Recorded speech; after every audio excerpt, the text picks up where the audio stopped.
Good morning. It's Tuesday, and I haven't shared homeschool related stuff in a while. So today I wanted to share how we've been doing with our math program, White Rose Math. So yesterday I had Jacob take the assessment for the first block of the math lessons for year one. So by the way, this is how it looks like when you are subscribed to White Rose Maths. Um, they give you access to the year that you will be teaching. In our case, it's year one, but they also gave us access to year two resources. So they have two different schemes, the old and the new. So we are using the new one.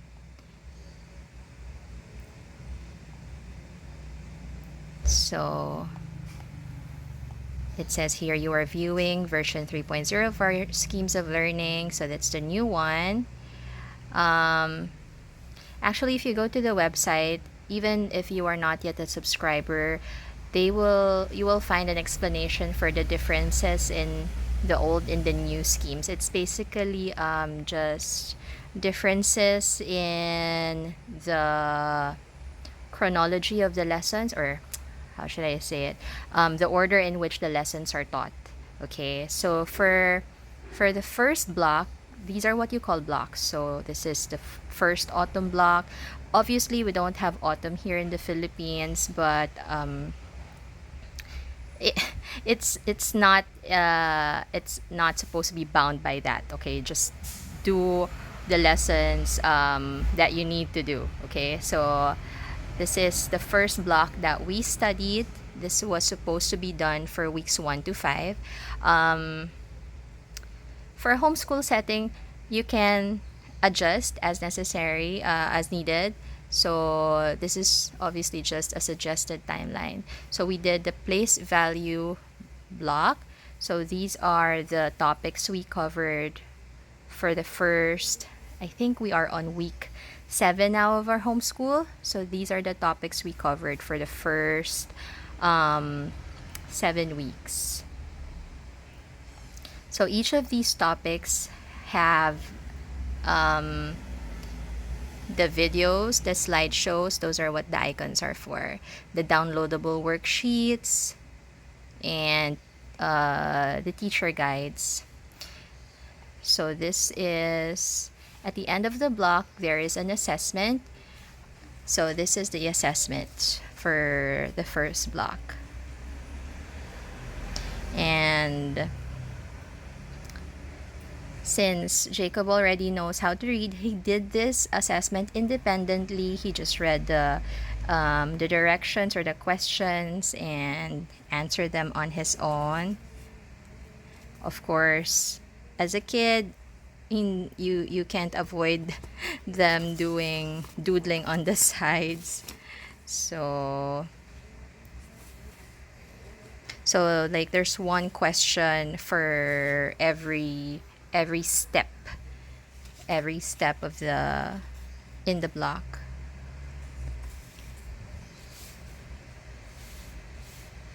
Okay, so there we ended this block with the number line. And so next week, or maybe this week if we have time, because it will be a busy week for us. We are doing a groundbreaking for our new house. So not sure if we're gonna get a lot of lessons done. I don't even have a schedule or a lesson plan prepared for this week. But anyway, the next block will be addition and subtraction.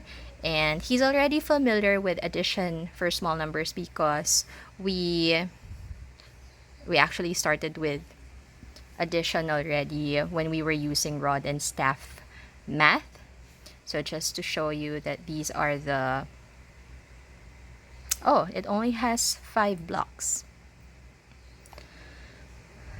These are the lessons for, no, sorry. It has 17 blocks pala. There. So these are the topics for the first block of addition, year one. Year one, I believe is maybe first grade in the UK. All right. So this is how they teach, how they structure the lessons for year one. So first we did the place value, then addition and subtraction within 10, and then after that it will be shape. Then we're going back to place value within 20, addition and subtraction within 20, and then place value within 50. Then we move on to length and height and mass and volume, and touch on multiplication and division, fractions, position and direction.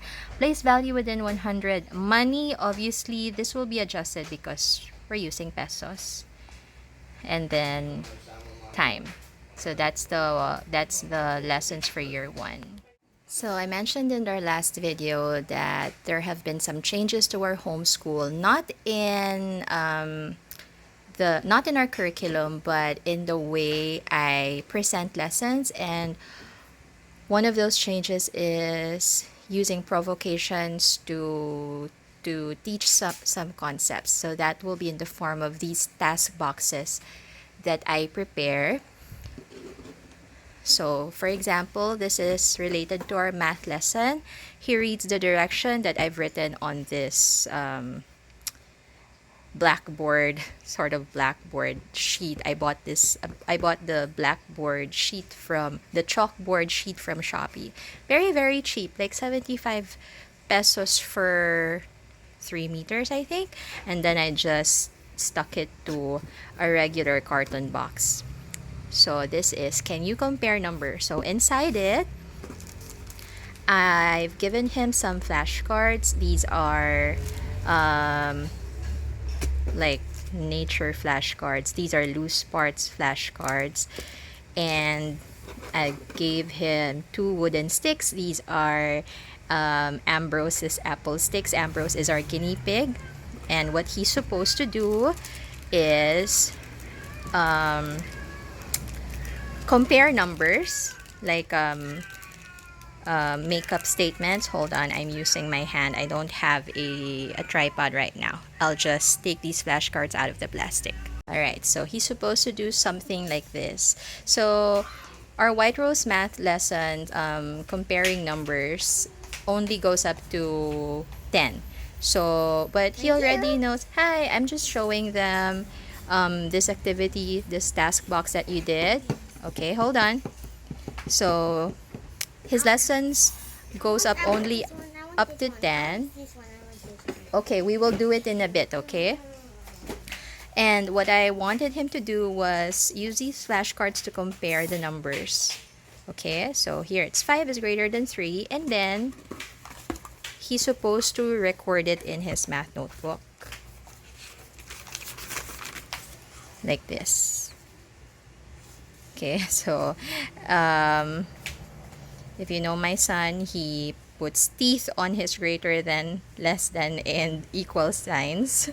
So this is how I know that he really understood the concept of greater than, less than, and equal, when he is able to make his own statements instead of answering his worksheets, which I also deem to be very important. So I am not an anti-worksheet kind of homeschooler. But I also know it's important to, well, for my son at least, to give him activities like this, to let him work independently. Like when he did this, I actually left him so that I could do chores. And when I came back, he was able to complete, like, how many are these? He was able to complete 10 statements, which is really good. Alright, so I have another task box to show you. Okay, so this is another task box. This is a provocation for language arts, specifically writing. I asked him to write a menu for these food items. So he's had this toys for a long time. So again, this is a great independent activity, because I just left him to do this while I did chores again. So using these food items, I gave him these 2 sheets of papers. I printed these food menu. I just made it on Canva, um, and then I let him create his own menu. So this is entirely his idea, to put the illustrations of the food inside the boxes, and then he gave prices for each of them. He gave names for each of the food items. So it also practices right spelling. So here he got it wrong. He spelled fried as FRIDE, but he got the idea because you know what, we studied long I magic E. So this is, and we haven't studied IE words yet. So, but fries, he is familiar with the spelling. And then, excuse me. And then it's so funny because we were learning about Morocco for geography, and he put the Moroccan flag there. See the red flag with the green star, and he asked me what the Egyptian flag looks like. So this is Egyptian pizza, this is Moroccan burger, and it's 500 million pesos. That's so expensive. And Moroccan fries, this is ice ball, this one. So this is such a great activity. Okay, just an idea. So this is an art activity. Can you copy these lines on the paper strips? So this is just a simple lesson activity to teach the different types of lines. That's okay. We can tape it. I printed this off from Twinkle. And I'm not sure if when I'm gonna be able to upload this vlog, but tomorrow, October 5, is Twinkle free day, so I hope that everyone takes advantage of it so that you can see how useful Twinkle is. You know what, it has even crossed my mind for next year to just teach using Twinkle.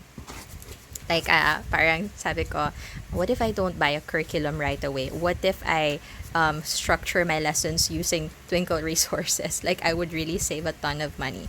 Anyway, so I asked him to draw these different types of lines on these sheets of paper. These are actually paper scraps that I found use for them, so that I don't have to throw them away.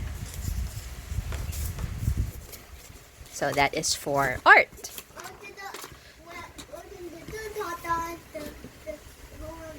And then another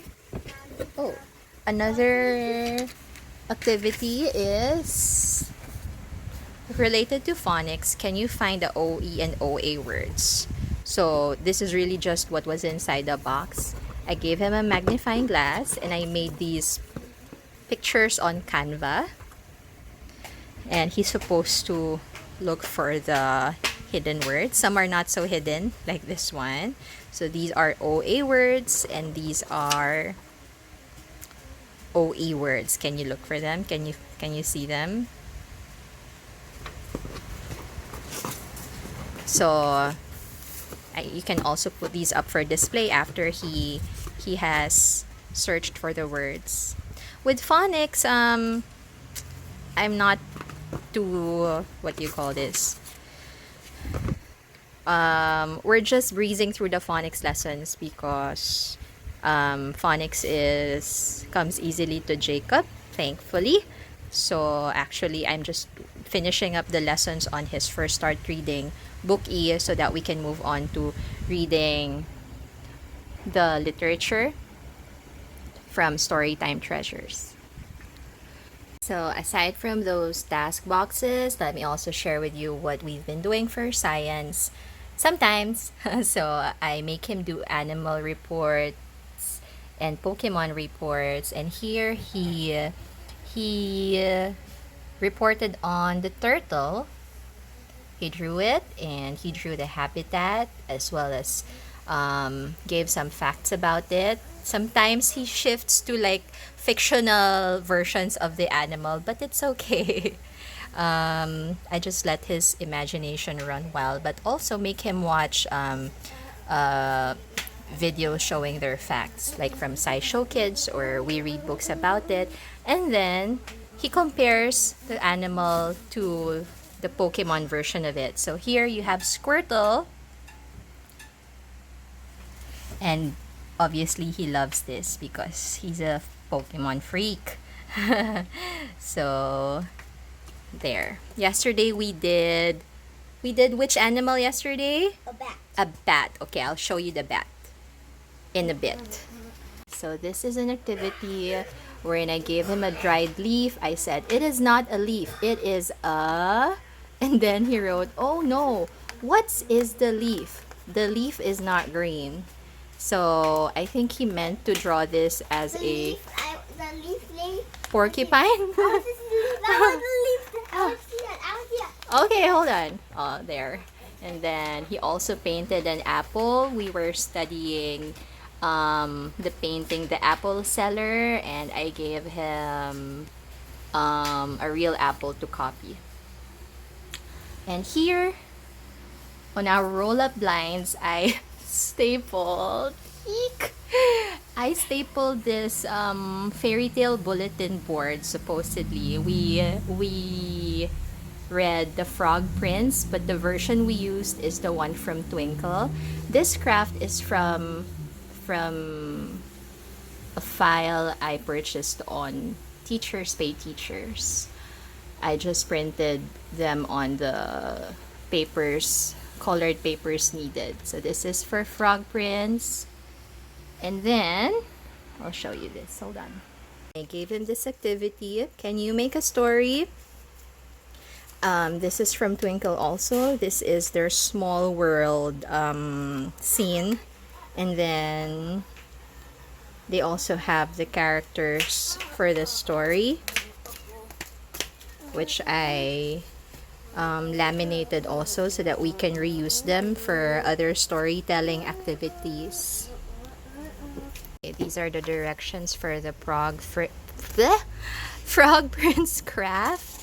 So there are excess pieces because you use them for the classroom. That's why there are like many pairs of eyes in one sheet, lots of crowns in one sheet. We also studied the frog life cycle, and he did the frog life cycle activity related to Frog Prince. This is quite scary, you know, but he likes the good guys versus bad guys imagination stories. So this is create your own scene of a castle entrance. And the other activities I made him do, can you draw a castle scene? And so this is that one. And then so this was from the time when I didn't have yet the task boxes. Take a look at the life cycle of a frog. Which cell can you draw? So with this one, and which castle can you build? So with this one, I gave him his wooden blocks, and he just he built castles, but based on some of the pictures of castles that I provided him. Okay, again, I have to put the phone down. Hold on. For which castle can you build? I gave him these pictures of castles. This one is for which cell can you draw? This is for science. So let me look for his science notebook. Oh, it's the first one actually. So, oh no, hold on. This isn't the one where he drew it. Let me get it. All right. So this is where he drew the cells. I should have made him draw on his science notebook, but this one is the notebook we're using for drawing and writing. because it has a space for drawing. Anyway, so he drew red blood cells or cell, white blood cells. The writing is all him. The spelling is all him. So, and skin cells. Water. Okay, and muscle cells. Okay. So after we briefly studied cells, we moved on to bones last week. So this is what we did for science last week. This is from the master books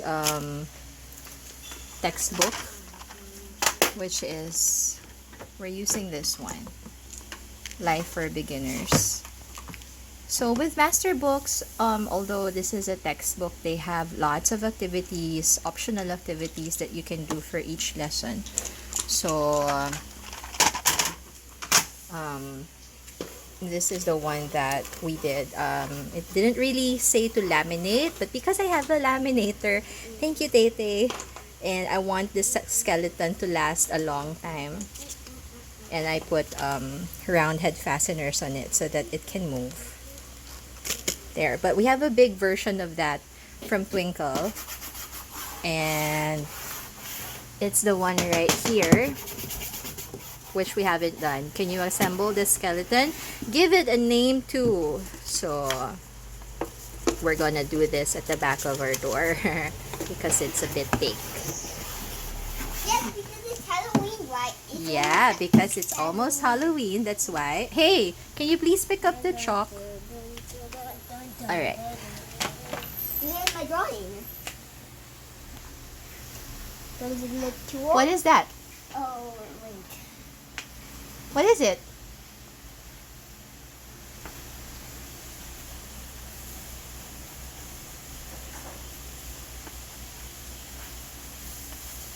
Sun. Oh, the sun. Okay. Look at my picture. What does it look like? It's a sun. It's a sun behind the clouds. And look down. What is that? Is that a cat? In a boat? Yes, also a person. Oh, that's a person. Sorry. That's a person. There's the water. What's the green part? The green part is the grass. Oh, okay. There's the part of the a lake there. Oh, that's a lake. That's a scary looking can there. Nice drawing, Jake. Okay, so this is his animal report. Hey, actually, this Yeah? looks like Sandy's head. Sandy's head? Yes, Yeah. Sandy's head. So this is his animal and Pokemon report for bats. So this is what I meant when he said he tends to shift towards fictional animals based on real animals. So he made his own bat species. So he called it the red sword bat. And see, he got this one wrong. It's not an invertebrate. And then, but that's okay because, yeah, it's a different bat for him. Okay, so this is his Pokemon report. He reported on the Mega Crow bat, and it lives in, is this Unova or Anova? A Nova. Okay, so he even said the color is indigo. And I asked him, so what habitat is this? That's the night sky. That's the night sky. That lunar moon. Just look at that steer. Oh, I forgot the eye color. That's cool, Jake. I forgot the eye color. So we read a lot of bat Did it look books scary? on Epic. I'll show you the books about bats on Epic.